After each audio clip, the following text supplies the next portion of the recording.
In this video, we're going to go over some of the highlights from your Unit 2 to make sure you're ready for this upcoming test. The first thing we did in this Unit 2B was to solve our radical equations. One of the first things we talked about was that when you solve these, you have to isolate your radical first. So on number 1, we have to get rid of this 4. So I'm going to minus 4 from both sides. And you would have the square root of 5x minus 1 equals 7. Okay, then you will do your inverse operation. So since we have a square root, we're going to square both sides. On the left side, the square root and the square just cancel and give you 5x minus 1. But on the right side, you actually have to do it. When you solve this one out, you get x equals 10, but there's a very important note up here that you need to check for extraneous solutions on everything, because you will have some with imaginary or just solutions that don't work. When you check, you need to plug into a part of the problem before you squared it. So either plug into it here, pre-squaring, or the original one. This one does check out. If I plug it back in, it's 5 times 10 minus 1. 5 times 10 minus 1 is 49, and the square root of 49 is 7, so this does work out. But they do not all work out. On the answer key that's attached, I did give you the no solution followed by the answer that wouldn't have worked. On ones like number 3, make sure this 1/3 really just means it's the cube root. So I would rewrite it. And then you're just going to solve that from there. Make sure you're undoing a cube root this time, so you're going to cube both sides. If you have like number 4, where it is a square root equals a square root, these are actually the easier ones if you remember, because it's already isolated. So you're just going to immediately square both sides. Those are going to cancel since there's nothing outside of your radical. And you're going to be left with a problem that looks like this. Okay, that's how most of these are going to work. Make sure on ones like number 8, on number 8 here, we can't get rid of this 3. So when you cube both sides, make sure to actually cube that 3. So that'll be a good hint for you there on number 8 to make sure you're doing it correctly. Then we spent a lot of time talking about graphs. What this first 2 wants you to do is make sure that you know what this 3/4 does to your function as well as the 1. So here the 3/4 is your a and the 1 is your k. So it's knowing that the 3/4 is compressing your graph and that the k is moving it up 1. For 13 and 14, you're going to write me a function, and you need to fill in this a, h, and k based on what you know and what was given to you in this problem. On 14, it's the same thing, but it is your cube root function. And again, you're just figuring out what a, h, and k are from what I gave you and plugging that in. Then I gave you multiple graphs to do. Okay, there were 3 different ones technically that we did, though they really kind of overlap a bunch. So on one like number 16, this is a square root graph. So we've started by figuring out our starting point. Oopsies, spell it correctly. Which here, it goes left 6 and up 5. So my starting point is at -6, 5. Because that's where you start your graph, you put that at the top. And that makes your graph equal 0 under the radical. Since this is a square root, we want under the radical to equal each of the perfect squares. And what we did in class to figure out these numbers, some of us can just think it through, and that is great. But if not, feel free to just set under the radical, whatever is here, equal to each of your perfect squares. So when I solve this, I get -5, I get -2, and I get 3. So you're going to plug these numbers into your problem. When I plug in -5, I do -5 plus 6 is 1. The square root of 1 is -1. So it's -1 plus 5 is 4. When I plug in -2, -2 plus 6 is 4. The square root of 4 is 2. So it's -2 plus 5 is 3. When I plug in 3, 3 plus 6 is 9. Square root of 9 is 3. So this is -3 plus 5 is 2. So then we're going to go ahead and graph it, just like so. Remember to think about your parent function when you do these, and that this should be looking like the parent function that we drew the first day in class. And this one does. This one is reflected, which is good because it had the negative.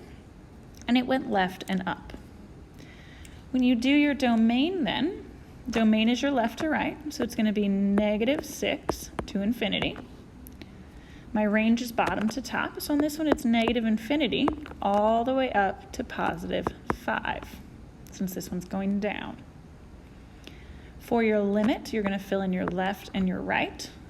On the left side of my graph, I'm approaching -6. On the right side of my graph, my x is going to infinity. So you have to fill your domain in below there.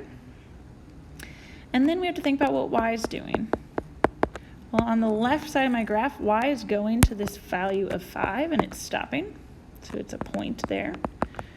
On the right side of my graph, it's going to keep going down. So f of x is going to -infinity. For your increasing, decreasing interval, you will only have one. This one is only decreasing, so make sure to tell me none there. For decreasing, it's going to be everything then, so -6 to infinity. On your x-intercept, you're going to plug in 0 for your y value, because as we can tell here, this is eventually going to hit the x-axis, but I can't see where it is. So I need to plug in 0 equals -√of x plus 6 plus 5, and we're going to solve that. So I'm going to subtract 5 and divide by a negative, which is really just going to cancel those out. Then you do what we did on the first page. We're going to square both sides, and that gives me 25 equals x plus 6, and x is equal to 19. So that's going to be your x-intercept here. Throughout this chapter, we've been practicing our y-intercepts too, but on this test, I'm only going to make you find the x-intercepts in regular algebra 2.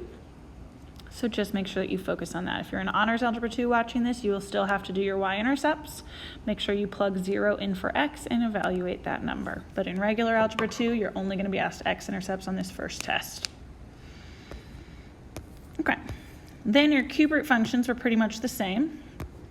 So I will go ahead and do this one with a fraction, since I know how we feel about those. For your cube roots, you're going to find your turning point. And this turning point is at -3, -5. We are then going to make our chart. -3, -5 goes in the middle because it's the middle of our graph. It's our turning point, not our starting point. And then we are going to force under the radical to be our perfect cubes instead of our perfect squares. We're going to still set x plus 3 equal to those, and you can write it next to all of them. And when you solve this, you're going to subtract 3, so this will be -11, -4, -2, and +5. Then you're going to evaluate these. So when I plug in -11, I get -8 under the radical. Cube root of -8 is -2. So it's a half times 2, or -1, minus 5 is -6. Plugging in -4, -4 plus 3 is -1. Cube root of -1 is -1. So this is -1/2 minus 5, which is -5.5. When you plug in -2, I get +1, so it's going to end up being very similar to 1, but now it's +1/2 minus 5 is -4.5. And then when I plug in 5, I get cube root of 8, which is 2. So this is a +1 minus 5, which is -4. Then I'm going to graph it. I can't fit the -11, and that's okay, but I still know where my graph is going. At -4, I am at -5.5. -3, I'm at -5. -2, I'm at -4.5. And then at 5, I should be at -4.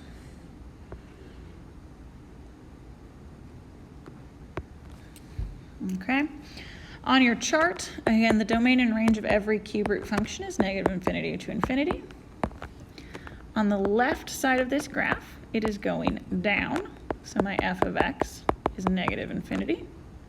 On the right side of this graph, so as x goes to +infinity, it's going up, so it's going to be infinity. This one is only increasing. Again, make sure to write none there for decreasing. And then my x-intercepts, we are eventually going to have one because this will eventually hit over there. So I need to actually solve for it. you're going to do 0 equals 1/2 times the cube root of x plus 3 minus 5. You will add 5 over, and then multiply by 2 to cancel out this 2, or cancel out the 1/2, so you'll get 10 equals the cube root of x plus 3. You are going to cube both sides, and you get 1,000 equals x plus 3. And you solve that, and you get 997, 0 for my x-intercept. So that is going to take forever to reach the x-axis, but it does in fact do it. Again, if you're in regular algebra 2, that's where you'll stop on this test. But if you're in honors, you will have one that says y-intercepts, and you're going to have to find that for me. Again, there's just a few more here for you. And then we have ones like this. And what I want you to remember with this is that this is really the cube root of x squared. And so we are going to treat this problem like a cube root function. So you will plug in your perfect cubes. This one will give you 1. When I plug in positive 1, I always do the cube root first. So the cube root of 1 is 1. Squared is 1, then times, so it is 2 plus 1 is 3. When I plug in -1, cube root of -1 is -1, but -1 squared is positive 1, so this will also be 2 plus 1 equals 3. This is like a parabola, so it will be the same on either side. For 8, the cube root of 8 is 2. Squared is 4, so this is 2 times 4, or 8 plus 1, which is 9, and the -8 will also be 9. So this one does go slightly off your graph, but only slightly. 0 is at 1. And these graphs look like this. Okay, you have your whole chart for this on the back. The main difference is that this has different increasing and decreasing intervals, so I'll talk about that here. This one is decreasing, oopsies.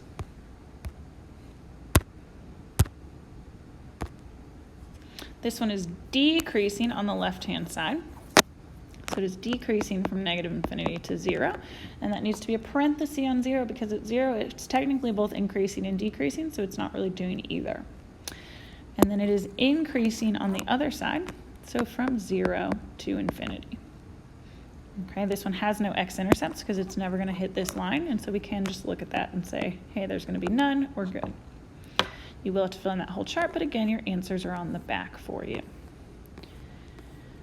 Okay.